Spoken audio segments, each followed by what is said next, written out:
Hello everyone, मैं सत श्री अकाल, अस्सलाम वालेकुम जनाब, कैसे हो आप सब? I hope so guys you all are doing absolutely great and fine. और गाइस आप सभी को पता है कि दिल्ली में बॉम्ब ब्लास्ट हुआ है, तो ध्रुव राठी की वीडियो आई है। The reality of Delhi red fort blast है ना, कि जो भी हुआ है वहाँ पे। और गाइस आपको पता है कि जब भी कोई ब्लास्ट होता है या टेरर अटैक होता है इंडिया में, आम तो आदमी मार जाता है। आम आदमी मार जाता है और नाम आता है भाई मुस्लिम्स का, और पाकिस्तान का डेफिनेटली आता है और मुस्लिम्स का आता है। अब पठानकोट में भी कोई पकड़े गए हैं, वो भी एक मुस्लिम है ना, तो फिर आ जाके बात घूमती है पूरी इस्लाम पे ना। सो फिलहाल वीडियो को प्ले करते हैं, हम देखते हैं भाई ध्रुव राठी भाई क्या कहते हैं, क्या सच्चाई बताते हैं पूरी वीडियो के बारे में, और फिर करते हैं गाइस बाकी बातें डिस्कस।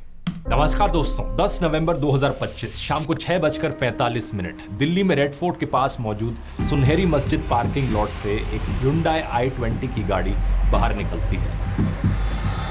ये गाड़ी लाल किले के पास से यू टर्न लेकर सीधा उसके सामने वाली सड़क पर आती है। 6:52 ये बहुत धीरे धीरे चलकर एक रेड लाइट पर आकर रुक जाती है। ये वाली red light Lal Qila metro station के गेट नंबर 1 से बहुत नजदीक थी और कुछ ही सेकंड बाद दोस्तों एक बहुत बड़ा धमाका होता है।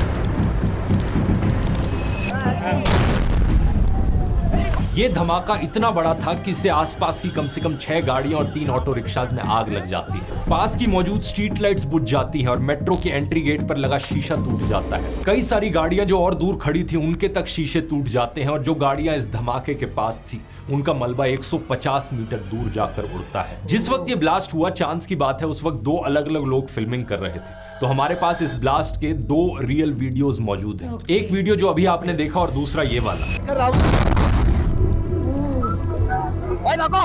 इस वीडियो को थोड़ा स्लो डाउन करके देखोगे तो आपको दिखेगा कि इस ब्लास्ट की इंटेंसिटी कितनी ज्यादा थी। कैमरे में जो कुछ दिख रहा था सब कुछ हिल गया, इतना बड़ा पेड़ तक हिल गया। वहां मौजूद शॉपकीपर्स का कहना है कि इतनी तेज आवाज उन्होंने पहले कभी नहीं सुनी थी। बहुत भयंकर धमाका, बहुत जोर से आवाज थी, ऐसी आवाज हमने पहले नहीं सुनी। बताया जाता है कि धमाके की आवाज करीब 2.5 किलोमीटर दूर ITO तक सुनाई दी। 6:55 पर दिल्ली फायर सर्विसेज को कॉल आती है, जिसके बाद उन्होंने आग पर काबू करने के लिए 7 फायर टेंडर्स को डिस्पैच कर दिए। एक आई विटनेस बताता है कि इस ब्लास्ट के 10 मिनट के अंदर अंदर लगभग 7 बजे के अराउंड पुलिस वहां पर आ गई थी और 7:15 तक एम्बुलेंसेज भी वहां पहुंच गई थी। चांदनी चौक के लोकल लोग वहां मौजूद विक्टिम्स की बहुत मदद करते हैं और एम्बुलेंस पहुंचने से पहले ही कई विक्टिम्स को तो ई रिक्शास के जरिए पहले ही हॉस्पिटल पहुंचा दिया गया था। धमाके में कुल मिलाकर 20 से ज्यादा लोग घायल होते हैं, जिन्हें तुरंत लोकनायक जयप्रकाश हॉस्पिटल ले जाया जाता है। घायल लोगों में से 8 लोगों की हॉस्पिटल पहुंचने से पहले ही मौत हो जाती है और अभी तक की इंफॉर्मेशन के हिसाब से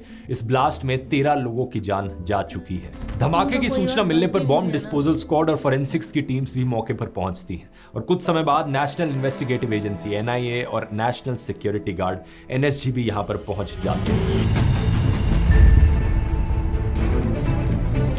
ये सारी एजेंसी साथ मिलकर मामले की जांच कर रही हैं, लेकिन अभी तक ऑफिशियली उनकी या सरकार की तरफ से कुछ बताया नहीं गया है कि यह धमाका कैसे हुआ और किसने किया। इस घटना में मारे गए लोगों में से अभी तक 6 लोगों की पहचान हो पाई है। इनमें से एक है उत्तर प्रदेश के रहने वाले लोकेश अग्रवाल, जो हॉस्पिटल में एडमिट अपने बेटे की सास से मिलने दिल्ली आए थे। इसके अलावा अमरोहा में रहने वाले DTC के बस कंडक्टर अशोक कुमार अपनी ड्यूटी करके घर जा रहे थे। एक और विक्टिम पंकज सैनी एक कैब ड्राइवर थे और एक विक्टिम दिनेश मिश्रा चांदनी चौक में एक साड़ी और लहंगा बेचने वाली दुकान में काम करते थे। एक दूसरे विक्टिम नौमान एक कॉस्मेटिक स्टोर में काम करते थे और इसी तरह है जुम्मन मोहम्मद ई रिक्शा चलाते थे और अपने फैमिली के इकलौते अर्नर थे। रात को 10 बजे के आसपास होम मिनिस्टर अमित शाह घायलों से मिलने इस हॉस्पिटल पहुंचते हैं, जिसके बाद वो उस जगह पर भी जाते हैं जहां पर धमाका हुआ था और फिर उनकी तरफ से एक बयान दिया जाता है।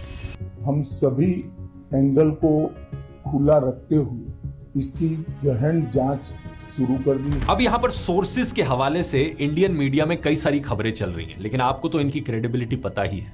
तो जो भी चीजें अब मैं आगे बताने जा रहा हूं, इस चीज का ध्यान रखना, क्योंकि हो सकता है अगले कुछ दिनों में ये खबरें गलत साबित हो जाए। वैसे अगर ऐसा हुआ तो इस वीडियो के पिन कमेंट को चेक कर लेना, क्योंकि वहां पर इसे मैं मेंशन कर दूंगा। टाइम्स ऑफ इंडिया ने सोर्सेज के हवाले से बताया है कि इस Hyundai i20 गाड़ी का नंबर प्लेट था HR26 CE7674। द हिंदू को सोर्सेज ने बताया कि इस गाड़ी का ओनर मोहम्मद सलमान था।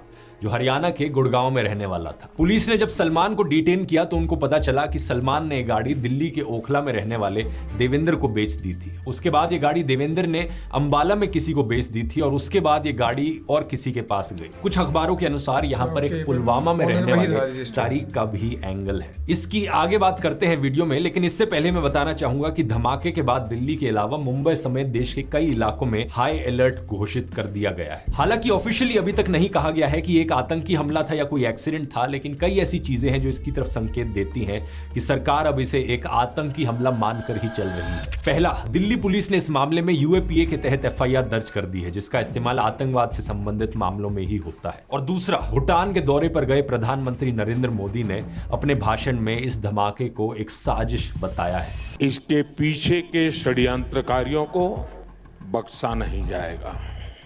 प्रधानमंत्री ने कहा कि इसके पीछे जिसका भी हाथ है उसे बख्शा नहीं जाएगा और इसकी इन्वेस्टिगेशन को अब एनआईए के हवाले कर दिया गया है, जो कि एक काउंटर टेररिज्म एजेंसी है। अब इस पूरे इंसिडेंट को दोस्तों फरीदाबाद में हुई एक घटना से लिंक करके देखा जा रहा है। दरअसल बात क्या है कि 10 नवंबर के ही दिन जम्मू कश्मीर और हरियाणा पुलिस ने मिलकर कश्मीर में रहने वाले 2 डॉक्टर्स को गिरफ्तार किया था। आरोप यह है कि ये डॉक्टर्स पाकिस्तान के आतंकी संगठन जैश ए मोहम्मद और अलकायदा से जुड़े अंसर गजवातुल हिंद यानी AGH के लिए काम कर रहे थे। असल में कुछ समय पहले श्रीनगर के नौगाम एरिया में जैश ए मोहम्मद के सपोर्ट में कई पोस्टर्स लगाए गए थे। इन पोस्टर्स पर पुलिस और आर्मी को धमकी दी गई थी और जब जम्मू कश्मीर पुलिस ने जांच करी तो इसमें काजीगुंड के डॉक्टर आदिल मजीद रादर का नाम आया, जो उस वक्त उत्तर प्रदेश के सहारनपुर में एक हॉस्पिटल में काम कर रहा था। आदिल को सहारनपुर से गिरफ्तार किया जाता है और पता चलता है कि पिछले साल अक्टूबर तक ये अनंतनाग के गवर्नमेंट मेडिकल कॉलेज में काम करता था। जब पुलिस ने इस मेडिकल कॉलेज में आदिल का लॉकर चेक किया तो उन्हें यहाँ से एक AK-47 मिली। फिर आदिल के जरिए पुलिस पुलवामा में रहने वाले डॉक्टर मुजाम्मिल अहमद गनाई तक पहुंची, जो अभी फरीदाबाद की अल फाला यूनिवर्सिटी एंड हॉस्पिटल में पढ़ाता था। लगभग 10 दिन पहले मुजाम्मिल को डिटेन कर लिया गया था और उसके बयान के आधार पर फरीदाबाद के गांव में छापा मारा गया था, जहां उसने किराए पर एक घर ले रखा था। इस घर में दोस्तों पुलिस को लगभग 360 किलो के एक्सप्लोजिव्स मिलते हैं। अप्रोक्सीमेटली 360 kg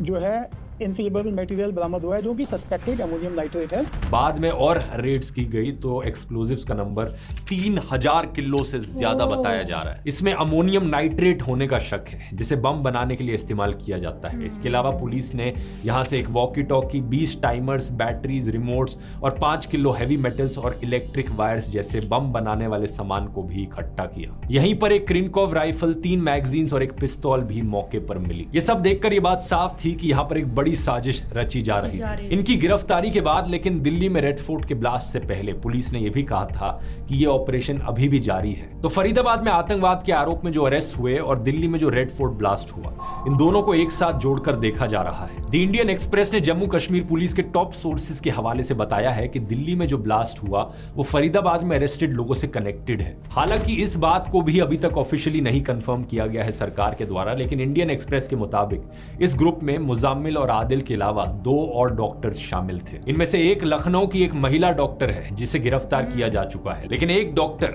उमर नबी अपने साथियों की गिरफ्तारी के बाद गायब हो गया था और इसी उमर नबी पर यह धमाका करने का शक है। अलेजिडली ये पुलवामा के उसी कोयल गांव का रहने वाला है जिससे मुजाम्मिल आता है और ये भी अल फला यूनिवर्सिटी में काम करता था। मुजाम्मिल की गिरफ्तारी के बाद पुलिस इसको तलाश कर रही थी। इस उमर नबी को दिल्ली धमाके से जोड़ने वाला एक और प्रूफ ये Hyundai की i20 गाड़ी को बताया जा रहा है। हिंदुस्तान टाइम्स ने पुलिस सोर्सेज के हवाले से बताया कि धमाके में इस्तेमाल हुई ये गाड़ी आखिरी बार उमार के पास थी और धमाके से पहले उमार ही गाड़ी को चला रहा था। एक सीनियर ऑफिशियल द प्रिंट को बताते हैं कि अपने साथियों की गिरफ्तारी के बाद उमार घबरा गया था और उसने जल्दबाजी में यह धमाका किया। टाइम्स ऑफ इंडिया ने सोर्सेज को कोट करते हुए कहा है कि यह ब्लास्ट पैनिक और डेस्परेशन में किया गया।